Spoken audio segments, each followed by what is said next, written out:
with the beautiful girl that I met made in Japan. The beauty of her face was beyond my wildest dreams.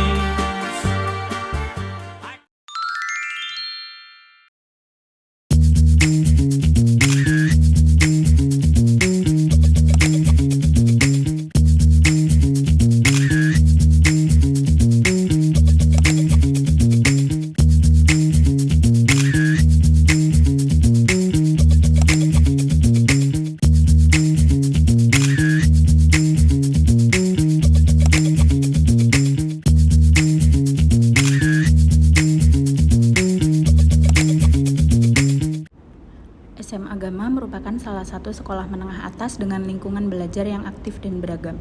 Sekolah ini memiliki sekitar 84 siswa yang terbagi dalam 5 kelas, dengan latar belakang yang berbeda-beda, baik dari segi keluarga, budaya, maupun kebiasaan sehari-hari. Keberagaman tersebut menjadikan SM Agama sebagai tempat yang penting dalam menumbuhkan nilai-nilai seperti toleransi, kerjasama, dan saling menghargai antar sesama siswa. Tidak hanya berfokus pada akademik, sekolah ini juga berperan dalam membentuk karakter dan sikap sosial peserta didik. Didukung oleh tenaga pendidik serta fasilitas yang memadai, proses pembelajaran di SM Agama diharapkan mampu menciptakan generasi yang tidak hanya cerdas, tetapi juga memiliki nilai-nilai kehidupan yang baik. Alasan kenapa ekosistem lingkungan sekolah SMA sangat penting untuk menumbuhkan nilai-nilai Pancasila. Karena ekosistem di lingkungan SMA menjadi tempat yang sangat strategis untuk menanamkan nilai-nilai Pancasila. Karena di lingkungan remaja atau di usia remaja, siswa sedang berada pada fase pembentukan jati diri. Pada tahap ini, mereka mulai belajar menentukan sikap, nilai, dan cara berpikir yang akan mempengaruhi kehidupan mereka ke depannya. Di sekolah bukan hanya untuk tempat belajar akademik, tetapi juga tempat berinteraksi sosial. Di dalamnya ada hubungan antara siswa, guru, dan lingkungan sekitar yang membentuk kebiasaan dan juga karakter siswa. Melalui kegiatan sehari-hari seperti kerjasama dalam kelompok, menghargai perbedaan, disiplin, dan juga tanggung jawab, nilai-nilai Pancasila seperti gotong royong, toleransi, dan keadilan bisa ditanamkan secara nyata. Selain itu semua, lingkungan SMA biasanya lebih beragam, baik dari segi latar belakang, budaya, agama, dan juga pemikiran. Hal ini menjadi kesempatan bagi siswa untuk belajar menghargai perbedaan seperti yang sudah dituangkan dalam nilai Bhinneka Tunggal Ika dan membangun sikap demokratis. Jika nilai-nilai ini dibiasakan sejak sekolah, maka akan terbentuk generasi yang memiliki karakter Pancasialis maupun menciptakan peradaban yang berlandaskan Pancasila. Yang pertama, konsep verbal adalah konsep yang dijelaskan atau disampaikan melalui kata-kata atau bahasa. Jadi, ketika kita menjelaskan sesuatu menggunakan kalimat, definisi, atau istilah, itu termasuk konsep verbal. Contohnya seperti menjelaskan keadilan adalah memperlakukan semua orang secara sama sesuai haknya. Kemudian yang kedua, konsep denotatif, yaitu makna sebenarnya atau makna yang objektif dari suatu kata. Sesuai dengan yang ada di kamus. Makna ini tidak mengandung tambahan perasaan atau penafsiran. Contohnya ketika rumah, itu secara denotatif berarti bangunan atau tempat tinggal. Kemudian konsep konotatif, yaitu makna tambahan yang bersifat subjektif, biasanya berkaitan dengan perasaan, nilai, atau pengalaman seseorang. Contohnya kata rumah bisa bermakna kehangatan, kenyamanan, atau keluarga.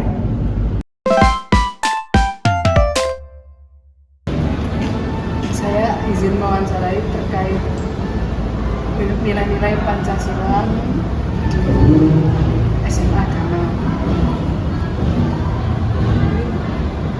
Untuk di SMA Agama ini, kakak apakah melihat teman yang berbeda agama sedang beribadah?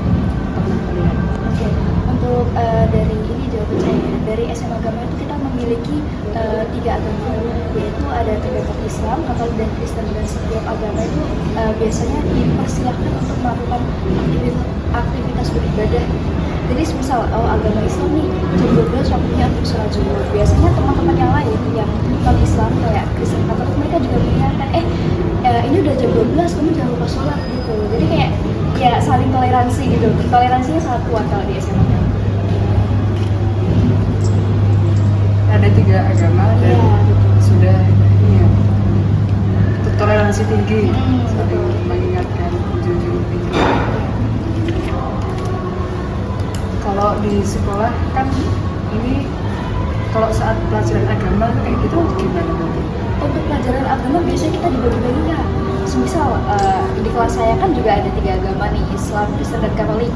Semisal agama Islam itu di pagi hari, itu bakalan kita pakai di intinya kelas itu berbeda-beda gitu kan. Semisal agama Islam ada di kelas IPA, 11 IPA, kemudian agama Katolik bisa di kelas 10B mungkin, kemudian agama Kristen ada ruangannya sendiri. Atau mungkin biasanya perpustakaan juga dipakai untuk berdoa bersama-sama agama Katolik. Berarti saat belajar agama tuh moving class? Iya, betul, moving class. Itu dalam seminggu berapa kali? Dalam seminggu kita hanya ada 1 kali 3 jam di hari Jumat. 1 kali 3 jam? Iya, cukup.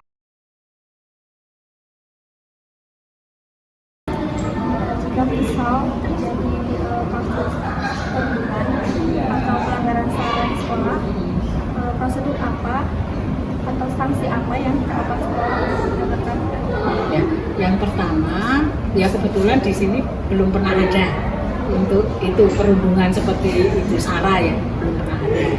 Tetapi jika misalnya ada, itu ya nanti sekolah pasti mengusahakan bagaimana supaya permasalahan ini bisa terpecahkan.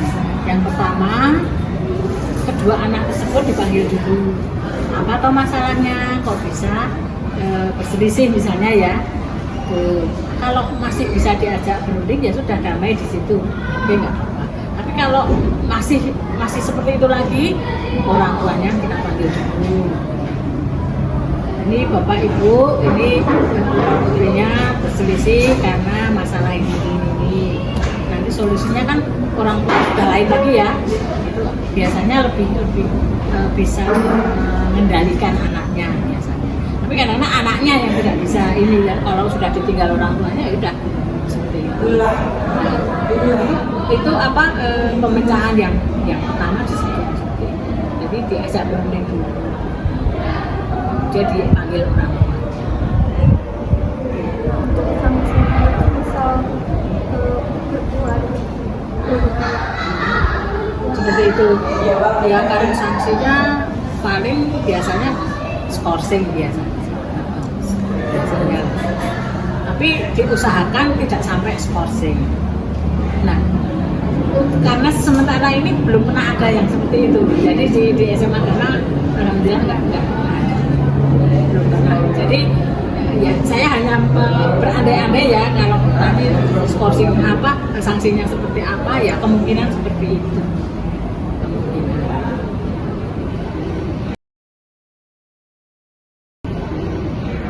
Nah, untuk program yang ada di sekolah, program yang untuk menimbulkan rasa nasionalisme dan cinta tanah air pada siswa di tengah kebudayaan itu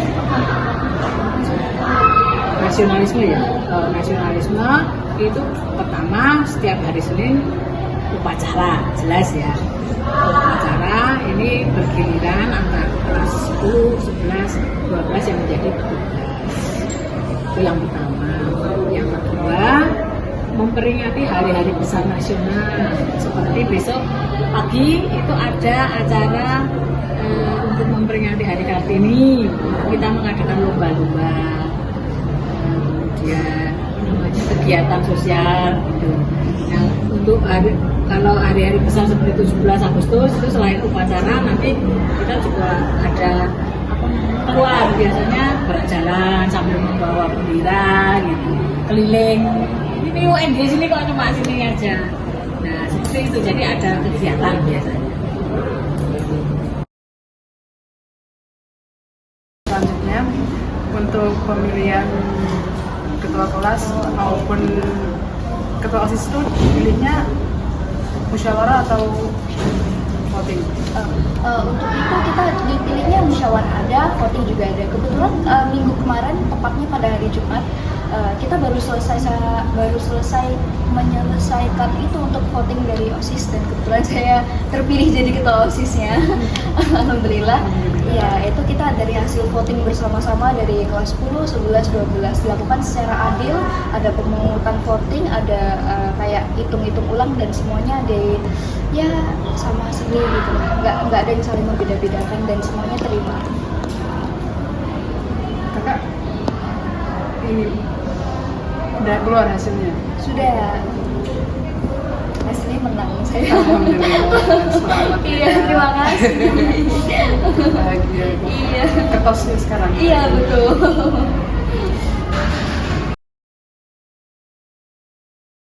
Apakah untuk pembagian tugas dan fasilitas kerja bagi karyawan sudah merasa adil belum Bu, sesuai porsi kebutuhan masing-masing?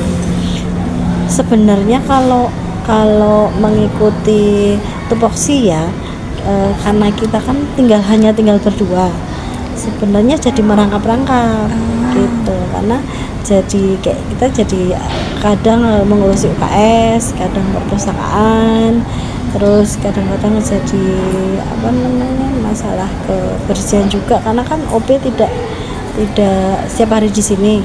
Dalam artian tidak bersih-bersih ya, maksudnya dalam artian ikut, misalnya anak laporan ada kotor apa gimana gitu, nanti paling kita mengarahkan gitu sih. Seperti itu. Kalau untuk TU sendiri biasanya tugasnya apa sih Bu? TU kesehariannya, Iya. Kesehariannya nanti akan mengurusi surat itu, ada surat masuk, ada surat keluar. Kemudian kalau yang saya pegang itu kan administrasi Dapodik ya, nanti saya akan mengelola data yang ada di Dapodik. Kebetulan ini kan kita persiapan kelulusan kelas 12, lalu kenaikan kelas ya, itu kan nanti kita pakai aplikasi e-rapot. Nah paling itu yang dalam waktu dekat itu yang kita kerjakan, yang saya kerjakan. Kalau untuk bendahara itu kan keuangan ya, nanti ya paling masalah gaji, atau misalnya ada siswa atau mau ada kegiatan, nanti ada yang mengajukan dana seperti itu.